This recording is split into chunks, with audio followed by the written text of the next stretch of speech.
And gentlemen, welcome back to the Shirtless Plantain Show, the Euros edition. This is your host, Dean, and today I am here with my co-host, Tosin. Kilonshele. Cosillo, man, I'm here. Yours is flying. It feels like it just started and now it's almost over. It's crazy, man. We got games going on simultaneously. I'm not feeling that, but you know what? We still take the time to watch enough of both to talk hella shit about them. So let's start with Spain, Albania, my brother. Spain, they rotated everybody, but they still won this game 1-0 thanks to a nice finish by Ferran Torres. When you saw the Spanish lineup, did you expect any change in their performance? Do you think Albania maybe had a chance because the second string was in today? No, Spain is deep. Like, they're very deep. And listen, no offense to Albania, like they got some solid players on their team who play in like some big leagues in Europe. But, like, for the most part, they can't match. They can't match the depth of Spain, man. Like, I'm happy that coach benched some players though. Like, I'm glad he had Danny Carvajal and Lenormand on yellows, and he decided to put him on the bench. So it's very smart of him. He obviously put Lenormand back in the game, but he's smart. He rotated his team, and you got to see some players who like you never really get to who won't really play too much in the tournament. And they did well. Yeah, no complaints there. It was nice to see, as an Arsenal fan, it was nice to see David Raya get in there, keep a clean sheet, even though it would have been way more fun and more dramatic to see a goal go in against Spain, but we all knew that wasn't fucking happening. Why'd you make up these kits, man? These Spanish kits. I know I'm biasing it with my face right here. Yeah. I was looking at that shit today like, what is this? You gave it away. For me, I like it. I don't know why. I like it. I literally wrote down notes. I wrote it down. I was like, I like Spain's kits. Like, I don't know what it is. Yeah. Maybe it's just something different. I didn't expect this from Spain, so I don't know. It's crazy because Spain obviously has a great heritage as a footballing country at this stage, but there is a reason why they don't really have any classic kits. Spain ain't got like what Spain kit can you think back on and call a classic that people will like rock here and there? Like maybe the USA '94 kit where Luis Enrique got his face broken by Dino Baggio, or was that the other way around? I can't remember. All I know is 4 years later in the Spain kit, he cried against Nigeria. That's what's iconic to me. Actually, you know what? I'll give it to the '98 kit, the kit they wore against Nigeria when they lost that game 3-2. That is maybe the closest thing Spain has to an iconic kit. They won a bunch of shit. They had a golden generation pass through, and nobody gives a fuck about the kit. The kits were whack back then, and they're still whack now. And They won 2 Euros, a World Cup, and nobody remembers any of them kits. Nah, they're not really good. Adidas has not been kind to them. I can't wait for them to move to someone else, but who knows when that will happen. But back to the game. Any insight from the actual, like, do you think, Spain are deep, but is there anything to take moving forward since they're going forward in the tournament? Is there anything you think we learned from this game beyond Spain is deep? Dani Olmo's nice. He was moving warm. I like Dani Olmo. He was moving nice. Did he start the first 2 games? No, it's Pedri. So do you think he did enough to break through? I think he did. He was warm. I liked the way he played today. So who gonna sit down for him? Nobody. I would just say he's a good option come off the bench. Okay, well. Okay. Yeah. So nothing has changed in that case. He's still not gonna start, but he's there. He's there. He was impressive today. The goal came in the 12th minute of the game, pretty early in the game. Great pass from Aymeric Laporte, a.k.a. I hate Saudi, but I love their money. Who amongst us? Yeah, like, over there complaining about Saudi, but he's there cashing the checks. Fucking bum. But great pass. Cut out like 5 Albanians. Got to Dani Olmo's feet. Your boy slipped it in for Ferran Torres. Great finish on his weak foot for his 20th goal in a Spanish shirt. Very impressive stuff. I got a stat for you. Please. There's 25 Spanish players that ever get 20 or more goals, and Ferran Torres is one of them, and he's the youngest to do it. How old is Ferran Torres? He's like 25. Okay, that's not so bad. Yeah. It was always weird that he went to City and he was there for what felt like 6 months. Like, did he even do a full season there? Not really. Yeah, did a little study abroad program and bounced. Yeah. They flipped him for a crazy profit. Like they treated him like fucking house hunters and shit. It was great. They treated him like Chelsea. Albania kind of came back into the game towards halftime, thanks to Christian Aslani, who has been by far their best player in this tournament. He's a backup at Inter. He's the one that plays when Hakan Çalhanoğlu doesn't play for Inter. And while I haven't necessarily been impressed with him at Inter, clearly he's a decent player if he's playing for the, Italian champions. But he's been very good in this tournament for them. A lot of what he did in the game was, he plays as a deep midfielder. So he's not necessarily the one you want to rely on for your goals and your assists. but he had a really nice shot that David Raya saved at right towards the end of the half. Then as the second half came around, Albania kind of, they upped it a little bit. David Raya had more work to do. Another Aslani effort, something from Armando Broya. But at the end of the day, Spain won it with maximum points. They've won the group with maximum points. And I got to say, Albania did not embarrass themselves. I mean, they didn't go as far as my dark horse hot take said they might, but they didn't embarrass themselves. And that's all you can ask for. They didn't go full Scotland. That's all we care about. Oh man, if we had better editors on our show, we'd put fucking bagpipes in here right now, just for the lulz. Can we move to Croatia, Italy? Yes, we could do that. The game of the day: Croatia won, Italy won. Tosin, what'd you make of this one? Heritage wins always. Okay, we might not like Italy, we might not like the racismo, but guess what? End of the day, it's always Serie A, baby. At the end of the day. Listen, I said this earlier today. I was like, do you know how fun of a league that league is that I ignore the racismo in that league? That's how much I like that league. And listen, bro, I'm not even sure it's I think that's one of those things, like, if you've ever been the best league in the world at some point, it's going to be hard for people to abandon you forever, really. I mean, like, Italy, I watched more Serie A growing up than I did Premier League. That's why I'm an Inter fan on the low, even though I'm wearing this shirt right now, which, let's not talk about it. It's just a really nice fucking shirt and I wanted it, so I got it. I'm inspired by Coach. Like, I saw him first, I see him wearing PSG kits all the time. Then the other day, like, this is a strong Muslim brother. Yesterday he was on this pod talking about all kinds of meat. So I was like, I'm going to the store to get a Milan jersey. Fuck it. That's why we benched him today. That's if y'all wonder where Coach is. We benched him because he's DMP. Too much meat. Too much meat. He's got the meat sweats. He's Arby's. He's got the meats. Italy definitely had the better of the early exchanges in the game, but I thought Croatia were pretty active as well. Great saves from Donnarumma and Livakovic. Donnarumma, man. Both of them goalkeepers are good, but Gigi Donnarumma, listen, he, like you said earlier today, he does the basics of what a goalkeeper does very, very well. Very well. He's incredible. I would say the only guy I think is on his level as just a pure goalkeeper is probably Thibaut Courtois. Everybody else is maybe a little bit beneath him. Then you add in the footwork, then it's like, okay, now we have a bit of a problem, because we all watched the Champions League games and we saw a lot of weird shit happen to Donnarumma this year. But people thought that Spalletti was going to switch to a 3 at the back, but it seemed he just kind of stuck with his 4, changed the personnel around a little bit. I think Darmian came in, Raspadori came in, Retegui came in up top for Scamacca. Did you feel those changes had any real effect on how they played today? Not really. I mean, he's tried and true to his 4 at the back and like whatever. I think the most impressive player for me this whole entire tournament for Italy is Calafiori. I mean, I think the thing is, if you watch enough Serie A this year, you've known he's like that. Him and John Lucchini, right? That 2 center back pair, but he's been like that. Bologna, right? Yeah. The whole entire team has been. Which one of them is better? Like, if you're a fan, like you're a United fan, you need some center backs. Which one do you want, Lucchini or Calafiori? I think I'm gonna go with Calafiori. I think just because like his ability on the ball is just absurd. Like, and we'll get to the goal. Yeah. But his ability on the ball is just stupid. Like, you shouldn't be that good in the ball. And the thing is, he started off as a left back, moved to a center back because he just got good feet. So he's probably been the most impressive player for me, Spain-wise, this tournament. DeMarco hasn't been DeMarco. But again, we know DeMarco loves to be in a wing-back system, right? That guy's not a left back. We all know that. Like, if you watch enough DeMarco, he's not a left back. And he's struggling out there. But cool socks. Well, he has an injury, though. People thought he wasn't going to start this game. And it was actually a surprise that he was in the starting lineup. And if you caught any of the close-ups of him during the game, you would have noticed that he had that kinesio tape shit on his calf.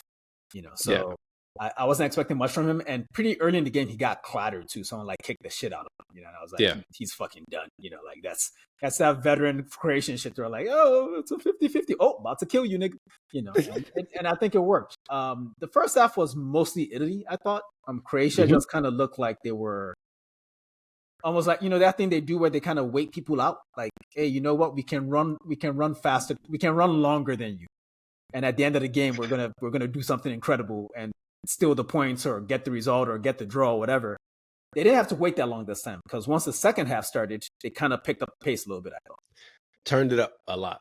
Yeah. And they got that penalty, which, again, by letter of law is a penalty. I'm not a big fan of it, but by the letter of law is a penalty. Great save from Gigi Donnarumma, and Luka Modric does what he does, which is score.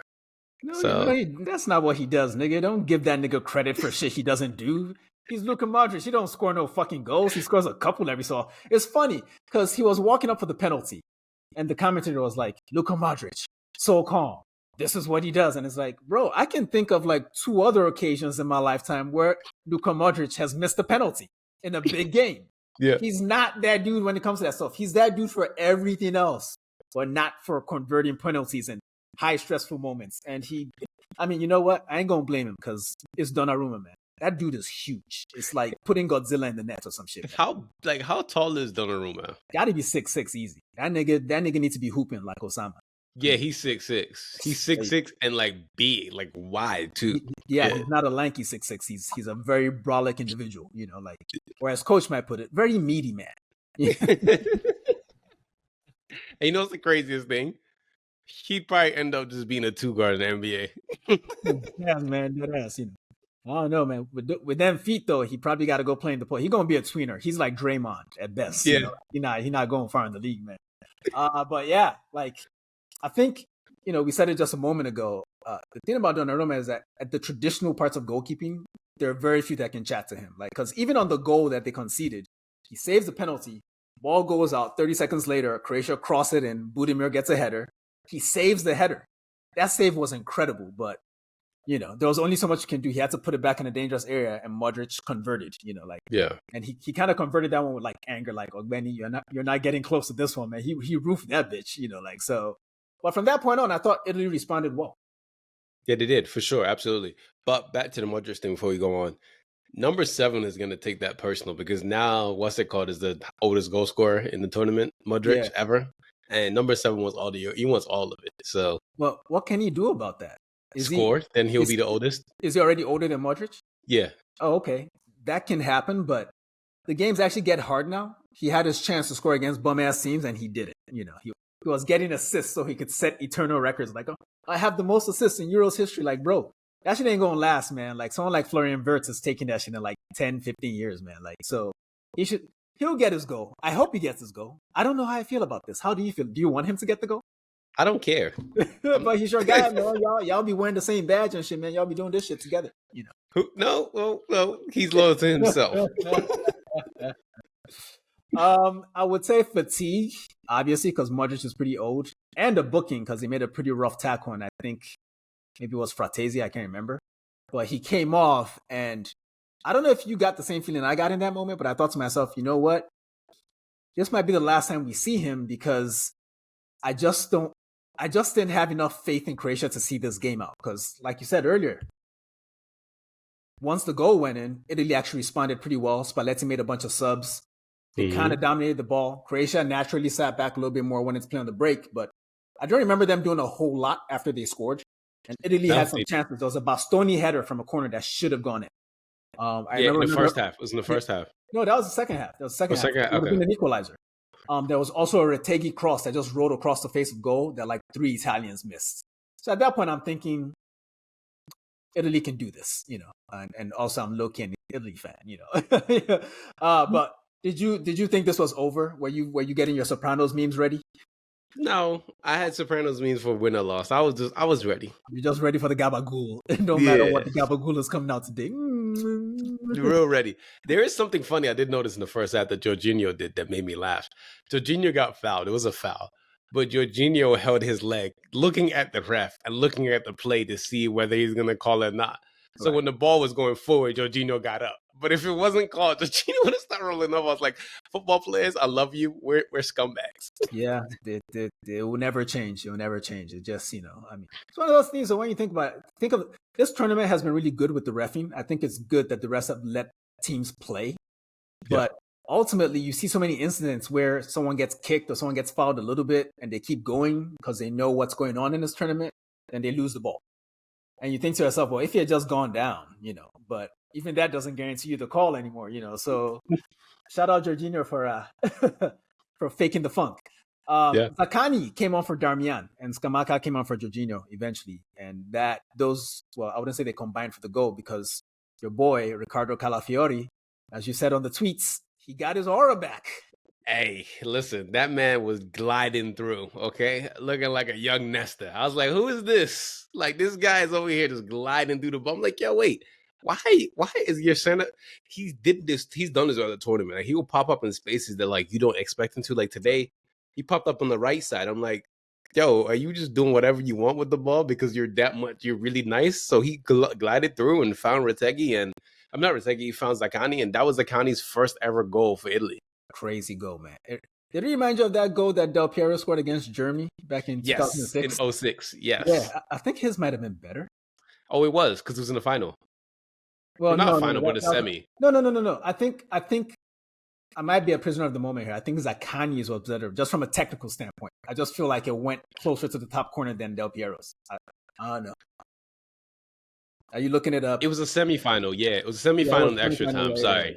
Yeah. Then they went to the final, and we had the Zidane moment with the headbutt and all that. Who won do you remember who won the third place game in that competition? It wasn't France. I don't think it was France. Well, they were in the final. So they came second. So Italy first, France second. Then Germany played someone in the third place game, and I don't remember. Portugal beat them 3-1. Oh, okay. Not Germany bad. beat Portugal 3-1. Yeah. Not bad. Always here for a Portugal loss, personally. So Angolans. That was. Oh man. So what do you make of Italy's prospects going forward? Because I don't think anyone really views them as one of the favorites in the tournament, but I think they've played well. The only loss they've had was against the team that's probably been the best team in the tournament in Spain. So what do you think they can maybe go on a run? Maybe, because them winning the last Euros kind of felt a bit like a fluke, if we're being honest about it. Do you think they can pull it off again? That side they qualified into, it is hell. I think like Spain's on that side, France is on that side, and Germany's on that side as well. So I'm sorry. Thanks for the memories, Italy. Thanks for the nice Adidas kits. These are not nice kits. Yeah, let's be serious, people, man. Like you like too much shit. You need to learn how to hate more shit, my nigga. Like these are not nice kits. It's the wrong shade of blue. It's too much color. Like Italy, their whole thing is that we're Italy. We don't use the colors of our flag. We just use blue because we're Italy. And Adidas got them this fucking Superman ass blue and put the green, white, and red on. It's like, bro, come on, man. What are we doing here? I'm not feeling it personally. And that away jersey, oh my God, that is a crime. That's a design crime, man. Like if I catch these designers, matter of fact, I'm going to Port. Fuck it. I'm going to the Adidas HQ. I got to talk to somebody because I am not feeling this. Like why pay for the contract if you're going to design shit this fucking whack? I'm not feeling it, man. Like, they did good by Germany naturally, but they're going to lose that contract as we cried about a couple weeks ago.